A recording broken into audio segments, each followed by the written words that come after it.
हामी राजावादी होइनौं। हामी राजतन्त्रको पक्षमा छैनौं। हामी 2047 सालको संविधान बिउताउने पक्षमा पनि छैनौं। हामी राजालाई राजनीतिक अधिकार दिएर द्वन्द्व सिर्जना गर्ने पक्षमा पनि छैनौं। अब हामी भोलि सत्तामा जानका लागि आन्दोलन गरिरहेका छैनौं। यही सरकारले नागरिक सरकार गठन गरोस्, हाम्रा एजेन्डा पूरा गरोस्, नागरिक आयोग गठन गरेर भ्रष्टाचारलाई कारबाही गरोस्। कन्फ्युज भएर सक्रिय राजा, पञ्चायतको राजा, 47 सालको संविधान जस्ता अनावश्यक कुरा नगर्नुहोस्। दुनियाँको कुनै पनि ठाउँमा 21औं शताब्दीमा संवैधानिक सर्वोच्चता र संसदीय मर्यादालाई स्वीकार नगर्ने राजा अब दुनियाँमा कहीँ पनि छैनन्। होला साउदी अरेबियामा त्यसको आफ्नै छुट्टै अवस्था छ। त्यसैले हामीले खोजेको राजा ब्रिटेनको महारानी जस्ता हुन्, जापानको सम्राट जस्ता हुन्, नेदरल्यान्डको जस्तो हुन्, आदि बेरी ल्याउनु पर्दछ भनेर म अरूलाई अनुरोध गर्छु। तर राष्ट्रवादी शक्ति मात्रै एक ठाउँमा आएर राजनीतिक परिवर्तन हुन सक्दैन। हामी त्यसमा प्रस्त छौँ। त्यसैले म निवेदन गर्छु, विप्लव जस्ता राष्ट्रवादीहरू, प्रकाण्ड जस्ता राष्ट्रवादीहरू, सीपी मैनाली जस्ता राष्ट्रवादीहरू, विजुक्छे जस्ता राष्ट्रवादीहरू, सीपी गजुरेल र मोहन वैद्य जस्ता राष्ट्रवादी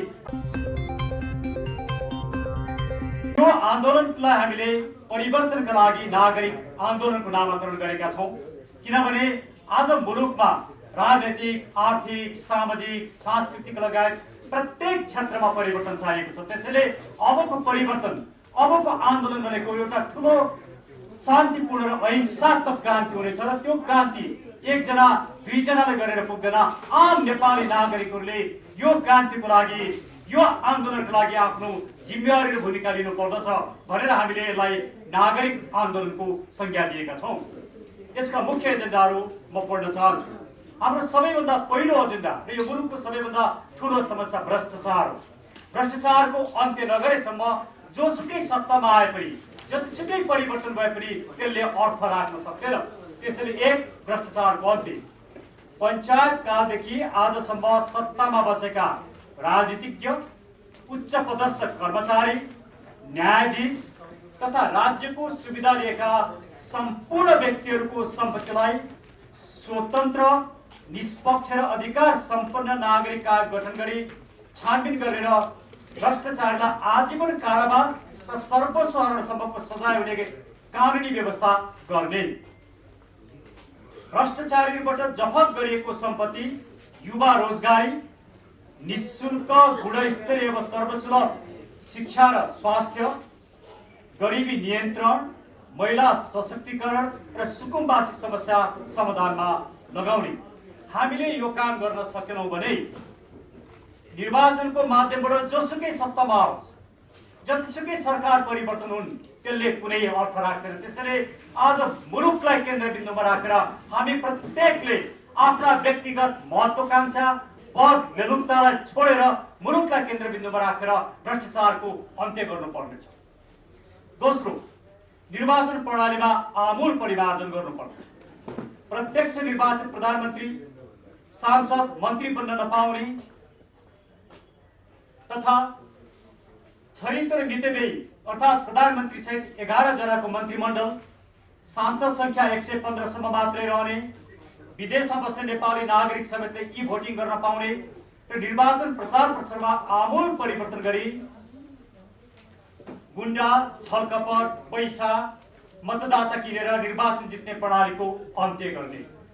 जबसम्म यो काम गर्न सकिँदैन तबसम्म गरिने प्रत्येक निर्वाचन एउटा झुट हो, नागरिकको आँखामा छारो हाल्ने काम हो, मुलुकका समस्या समाधान नगर्ने एउटा षड्यन्त्र मात्रै। तेस्रो, हाम्रो महत्त्वपूर्ण एजेन्डा र यो एजेन्डाका बारेमा बोल्दाखेरि म अरू केही कुरा व्याख्या पनि गर्न चाहन्छु। नागरिक तन्त्र सहितको राज संस्था, सार्वभौम सत्ता सम्पन्न नेपाली नागरिकहरूको राष्ट्रिय एकताका प्रतीकको रूपमा संवैधानिक सर्वोच्चता र संसदीय मर्यादाभित्र रहने तथा मुलुकको विदेश नीतिमा अहम भूमिका निभाए राष्ट्रिय अक्षुण्णता कायम राख्न प्रतिबद्ध नागरिक तन्त्र सहितको आधुनिक राज संस्था स्थापना गर्ने। हामी यो कुरामा प्रष्ट छौं। हामी राजावादी होइनौं। हामी राजतन्त्रको पक्षमा छैनौं। हामी 2047 सालको संविधान बिउताउने पक्षमा पनि छैनौँ। हामी राजालाई राजनीतिक अधिकार दिएर द्वन्द्व सिर्जना गर्ने पक्षमा पनि छैनौँ। त्यसैले म सम्पूर्ण राष्ट्रवादी मित्रहरूलाई के निवेदन गर्न चाहन्छु भने 2047 सालको संविधानमा फर्केर अब मुलुकमा परिवर्तन हुन सक्दैन। राजालाई राजनीतिक अधिकार दिएर राजालाई शक्तिशाली बनाएर मुलुकको समस्या समाधान हुन सक्दैन।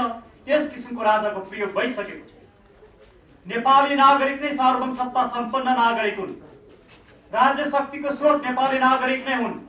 राजनीतिक शक्तिको स्रोत पनि नेपाली नागरिक नै हुन् भन्ने यी तीनटा आधारभूत राजनीतिक सिद्धान्तलाई स्वीकार गर्ने राज संस्था मात्रै 21औं शताब्दीको आधुनिक राज संस्था हुन सक्दछ। त्यो राज संस्थाले मात्रै नेपालको राष्ट्रिय एकताको लागि भूमिका खेल्न सक्दछ। यो भन्दा बाहिर गएर हामीले राज संस्थाको कुरा गर्यौं भने मुलुकमा द्वन्द्व बढ्छ। यो कुरालाई राष्ट्रवादी मित्रहरूले बुझिदिनु भयो भने राप्रपा लगायत विभिन्न घटकहरूले विभिन्न संस्थाहरूले यो कुरा बुझिदिनु भयो भने आन्दोलनमा सँगै जान सक्ने एउटा वातावरण बन्छ। त्यसैले राज संस्थाको बारेमा पावरफुल राजा, शक्तिशाली राजा, पञ्चायत जस्तो राजा, शासन गर्ने राजाको परिकल्पना गर्न बन्द गर्नुहोस्। नेपालका लागि नेपालीले डे 1 देखि राखेको धारणालाई समर्थन गरेर आन्दोलनमा आउनुहोस् भनेर म सबै राष्ट्रवादी शक्तिहरूलाई निमन्त्रणा पनि गर्न चाहन्छु। हाम्रो चौथो एजेन्डा धर्मनिरपेक्षताको अन्त्य। नेपाललाई ओमकार परिवार, वैदिक, बौद्ध, किराँत, सिख, जैन सहितको नेपालमा बसोबास गर्ने सबै धार्मिक समुदायको सहिष्णुता, सहअस्तित्व र पहिचान रहने गरी सनातन धर्म सापेक्ष हिन्दू अधिराज्य बनाउने। 5 संघीयताको खारेजी। केन्द्र र स्थानीय गरी 2 तहको मात्रै सरकार हुने, दलीय राजनीतिक आस्थाभन्दा माथि उठी विकास निर्माणमा केन्द्रित भए नागरिकलाई जन्मदेखि मृत्युसम्म चाहिने सम्पूर्ण सेवाहरू छिटो, त्वरित र निष्पक्ष रूपमा प्रदान गरी उद्योग, व्यापार, व्यवसाय र रोजगारीमा साथ दिने अधिकार सम्पन्न स्थानीय सरकार कायम गर्ने। 6औं नागरिक सरकार स्थापना गर्ने। निर्वाचन प्रणालीमा आमूल परिमार्जन गरी निर्वाचन सम्पन्न गराउन, नागरिक आयोग स्थापना गरी भ्रष्टाचारलाई कारबाही गर्न, शिक्षा र स्वास्थ्यलाई निःशुल्क, गुणस्तरीय व सर्वसुलभ बनाउन एवं बैंकको ब्याज दर 2 देखि 5% सम्म मात्रै कायम गरी युवा रोजगारीका लागि 2% मा सहज रूपमा ऋण उपलब्ध गराउने कार्य सम्पन्न गर्न आन्दोलनकारी शक्तिले वैधानिक रूपमा स्थापना गर्ने सरकार नै नागरिक सरकार हो। यस सरकारले आम नेपाली, हामी प्रजा होइनौं, जनता होइनौं, नागरिक अधिकार सम्पन्न राज्य शक्तिको स्रोत र सार्वभौम नागरिक हौं भन्ने मान्यतालाई स्थापित गर्नेछ। र 7 समृद्ध नागरिक। नागरिक समृद्ध भएपछि मात्रै मुलुक समृद्ध हुन्छ। मुलुकको समृद्धिले मात्रै नागरिक समृद्ध हुँदैनन्। मुलुकको समृद्धिको कुरा गर्ने जीडीपी बढ्दा केही घराना, केही व्यक्तिहरू धनी होलान्, तर आम नागरिकहरू पछौडेपनामा, गरिबीमा र आर्थिक विपन्नतामा बाँच्नुपर्ने हुन्छ। त्यसैले जब सबै नागरिकहरू सम्पन्न हुन्छन् तब स्वतः मुलुक समृद्ध हुन्छ। त्यसैले नेपालका लागि नेपाली नागरिकमुखी एउटा अभियानबाट आएको पार्टी भएका कारणले हामी नागरिकको समृद्धिमा जोड दिन्छौँ। त्यसैले हामीले भन्छौँ राजनीतिक परिवर्तनका लागि पृथ्वी पथ नेपालवादलाई आत्मसात गरी राष्ट्रिय एकता र राष्ट्रिय निर्माणको प्रक्रिया मजबुत बनाए मुलुकको अधिकार र मुलुकको आर्थिक र सामाजिक रूपान्तरण गरी नागरिकलाई समृद्ध बनाउने। मुलुकको समृद्धिको स्रोत उद्योग र बेरोजगारी हो भन्ने श्रीपाद बडा महाराजाधिराज पृथ्वीनारायण शाहको दिव्य उपदेश अनुसार देशमा वार्षिक रूपमा कम्तीमा 2वटा ठूला उद्योग, 10वटा मझौला उद्योग र 25वटा घरेलु उद्योग खोल्नका लागि राज्यले सरकारले बजेट छुट्याउने। हाम्रा यी मूलभूत एजेन्डाको हामीले व्यापक रूपमा व्याख्या गरेका छौँ। त्यो व्याख्या नेपालका लागि नेपालीको वेब पेजमा पनि आउनेछ। हामी पत्रकार मित्रहरूलाई पनि उपलब्ध गराउनेछौँ। अब म सबैभन्दा पहिला के निवेदन गर्न चाहन्छु भने यी हाम्रा एजेन्डाहरूमा कुनै पनि कमी कमजोरी छैन। यो मुलुकको हितमा छ। त्यसैले म प्रधानमन्त्री शेरबहादुर देउपा, एमालेका नेता खड्गप्रसाद ओली, केपी शर्मा ओली, प्रचण्ड, माधव नेपाल लगायत मुलुकका सबै राजनीतिकहरूलाई र दलहरूलाई के निवेदन गर्छु भने यो गणतन्त्र भ्रष्टाचारी भयो। भ्रष्टाचारमा लिप्त गणतन्त्रले मुलुकलाई पार लगाउन सक्दैन। आज मुलुकको राष्ट्रियता करिबन कमजोर अवस्थामा पुगिसकेको छ। भूभाग मिचेको छ, धर्म संस्कृति लोप गरिएको छ, होली वाइनले राज गर्ने अवस्था आएको छ। यी सबै विकृतिका बावजुद मुलुक बचाउनु पर्ने छ। तपाईहरु असफल हुनु। तपाईहरुले आफ्नो असफलता स्वीकार गर्नुहोस् र अब यो आन्दोलनलाई दबाउने, यो आन्दोलनको विरोध गर्ने र आन्दोलनको विरुद्धमा जाने काम बन्द गर्नुहोस्। तपाईहरुलाई म निवेदन गर्छु, म हार्दिक रूपमा अनुरोध गर्छु, यो आन्दोलनलाई सहयोग गर्नुहोस् र अब परिवर्तनको लागि तपाईहरुले साथ दिनुहोस्। अब तपाईहरुबाट मुलुक चल्न सक्दैन। तपाईहरुले राजनीतिक नेतृत्व लिन सक्नुहुन्न। तपाईहरु असफल भइसक्नुभयो। कम्तीमा यो कुरा मात्रै स्वीकार गर्नुभयो भने पनि तपाईहरुलाई केही स्थान बच्न सक्छ। अब तपाईहरु प्रतिकारमा उत्रिनुभयो, नागरिक तन्त्रको विरुद्धमा उभिन थाल्नुभयो भने आम नेपाली नागरिकहरूले तपाईहरुलाई बढार्नेछन्। त्यसैले अब आन्दोलनको विरुद्धमा उभिने हिम्मत र साहस नगर्नुहोस्। राज्य संयन्त्रको दुरुपयोग बन्द गर्नुहोस्। म सम्पूर्ण विदेशी मित्रहरूलाई निवेदन गर्न चाहन्छु, के तपाई नेपाललाई भ्रष्टाचार युक्त मुलुकको रूपमा हेर्न चाहनुहुन्छ? के तपाई नेपालको विदेश नीति असफल भएको हेर्न चाहनुहुन्छ? के नेपाल आर्थिक संकटमा गएको हेर्न चाहनुहुन्छ? के नेपाल एउटा बर्बादीको संघारमा गएको हेर्न चाहनुहुन्छ? यदि हेर्न चाहनुहुन्न, तपाई विदेशीहरू नेपालको सच्चा मित्र हो भनेदेखि अब नेपालमा राजनीतिक परिवर्तन गर्ने समय आइसक्यो र त्यसको नेतृत्व नेपालका लागि नेपालीले लिन्छ। हामीलाई साथ दिनुहोस्। नेपालप्रतिको दृष्टिकोण अब बदल्नुहोस्। अब कांग्रेसले, एमाले, माओवादीले, मधेसवादीले यस्ता दलहरूले अब नेपाल बचाउन सक्दैनन्। यदि तपाई नेपालको साँचो मित्र हो भने अब हामीलाई साथ दिनुहोस्। हामी तपाईहरुलाई पत्रचार गर्नेछौँ, हामी तपाईहरुलाई भेट्नेछौँ, हाम्रा कुरा राख्नेछौँ र अब यो सरकार र यो व्यवस्थालाई समर्थन गर्ने कुरा बन्द गर्नुहोस्, समर्थन फिर्ता लिनुहोस् भनेर म सम्पूर्ण विदेशी निकाय, नियोग र विदेशी मित्रहरूलाई अनुरोध गर्न चाहन्छु। साथै म यो पनि भन्न चाहन्छु, हाम्रा दुई ठूला छिमेकी मित्रहरूसँग हामी ज्यादै सुमधुर सम्बन्ध राख्नेछौँ। तपाईँ र हाम्रो बीचको सम्बन्ध नम्र भाषुको सम्बन्ध हो। तपाईले हामीलाई थिचोमिचो गरेर, हामीले तपाईको विरोध गरेर हामी कहीँ पनि पुग्न सक्दैनौँ। तपाईँ हामीले एकले अर्काका समस्या बुझ्नु पर्दछ। तपाईँ हामीले एकले अर्कालाई साथ दिनु पर्दछ। एकले अर्काको सार्वभौम सत्ता, राजनीतिक स्वाधीनता र सार्वभौम सत्ता र मुलुकको इन्टिग्रिटी, टेरिटोरियल इन्टिग्रिटीलाई सम्मान गर्न सकेको खण्डमा र हामीले अन्तर्राष्ट्रिय कानुन र संयुक्त राष्ट्र संघले अगाडि सारेका सिद्धान्तमा आधारित भएर संयुक्त राष्ट्र संघको बडापत्रमा आधारित भएर सम्बन्ध सञ्चालन गर्न सकेको खण्डमा हाम्रा पनि समस्या समाधान हुन्छन्, तपाईको पनि समस्या समाधान हुन्छ, हाम्रो मित्रता पनि नयाँ फेजमा पुग्छ। त्यसैले म भारत र चीनलाई अब तपाईहरुले नेपालमा हुने राजनीतिक परिवर्तनको लागि तपाईहरुले आफ्नो ढोका खुल्ला गर्नुहोस्। अहिलेको सिस्टम, अहिलेका नेता र अहिलेका दललाई समर्थन गर्न बन्द गरिदिनुहोस् भन्न म अनुरोध गर्न चाहन्छु। म स्पेसली राप्रपा र केही राष्ट्रवादी शक्तिहरूलाई निवेदन गर्न चाहन्छु। म केशरबहादुर विष्ट दाइलाई खुल्ला हृदयले भन्न चाहन्छु, तपाईँ एउटा पाएको राजनीतिज्ञ, धेरै कुरा बुझ्नुभएको राजनीतिज्ञ, सानातिना कुराहरूलाई बिर्सिनुहोस्, सानातिना मतभेदलाई बिर्सिनुहोस्। तपाईँ यो आन्दोलनको एउटा शीर्ष नेतृत्वको रूपमा बस्नुहोस्। तर यो आन्दोलन हाँक्ने यसको नेतृत्वको जिम्मा हामी लिन्छौँ। हामीलाई साथ र समर्थन दिनुहोस्। मुलुक दुखेको छ भने अब को नेता हुने भन्ने कुरोको विवाद होइन। अब हामी भोलि सत्तामा जानका लागि आन्दोलन गरिरहेका छैनौँ।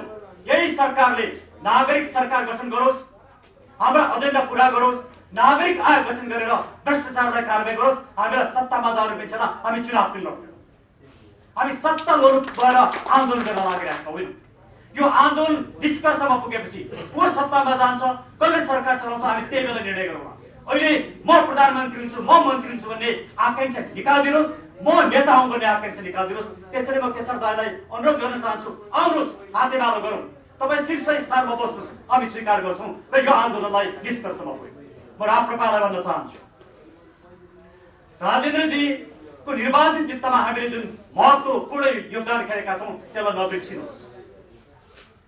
र आज कमल थापाको प्रवृत्तिलाई पराजित गर्न जसरी राप्रपाका नेताहरू डाक्टर प्रकाश चन्द्र लोहनी, पशुपति शमशेर राणालाई हामीले गएर भन्यौँ तपाईँ निर्वाचनमा लड्नुहोस्, राजेन्द्र लिङ्गेलाई जिताउँ, त्यही कारणले राजेन्द्र लिङ्गेजी जित्नु। हामीले भन्यौँ राप्रपाका मतदाताहरूलाई कमल थापा प्रवृत्तिलाई पराजित गर्न राजेन्द्र लिङ्गेलाई जिताउँ, हाम्रो कारणले राजेन्द्र लिङ्गेले जित्नु भएको छ। तर म राजेन्द्र लिङ्गेजीलाई भन्छु, तपाईँहरू आन्दोलनबाट भागिरहनु भएको छ।